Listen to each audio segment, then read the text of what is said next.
Good morning! Our lesson is all about solving routine and non-routine problems involving addition and subtraction of fractions. Learning Task 1. Translate each of the following problem to mathematical symbol. Write your answer in your notebook.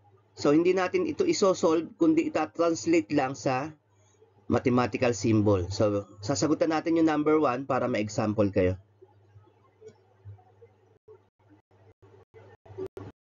1, 7 is added to the sum of 4/5 and 6/7. So, paano natin itatranslate to sa mathematical symbol o isang equation? So, ganito ang sagot natin. Ito yun. 7 plus, open parenthesis, 4/5 plus 6/7, close parenthesis. So, yun yung mathematical symbol niya.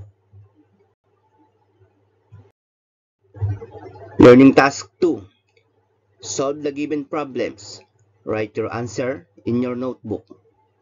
So, meron ditong tatlong word problem. Sasagutan natin. Sagutan natin yung number 1. Kayo na ang magsasagot ng number 2 tsaka number 3. Number 1. Find the perimeter of a triangle whose sides are 5 1/2 cm, 7 3/5 cm, and 3 1/4 cm respectively. So, pag sinabi nating perimeter, kukunin natin yung sukat ng lahat ng sides ng triangle. So, ibig sabihin, i-add lang natin yung tatlong sides ng triangle. So, kung makikita natin yung 1/2, 3/5, at 1/4 ay dissimilar fraction, kukunin natin yung LCM ng 2, ng 5, tsaka ng 4. So, ang LCM noon ay 20. So, 20 divided by 2 is 10.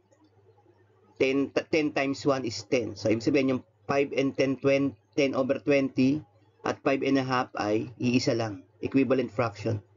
Yun namang 7 and 3/5. 20 divided by 5, 4. Times 3, 12. So, equivalent fraction din tong 7 and 3/5 and 7 and 12 over 20. Yung huli, 3 and 1/4. 20 divided by 4 is 5. 5 times 1 is 5. So, ibig sabihin yung 3 and 5 over 20 at 3 and 1/4 ay iisa lang o equivalent fraction. Pag inad natin yon, 10 plus 12 plus 5 is equal to 27. Then, kokopyahin lang natin yung denominator na 20.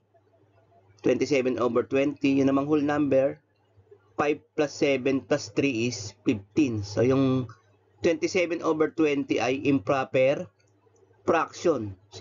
So, pagka change natin yung 27 over 20 sa mixed number ay 1 and 7 over 20.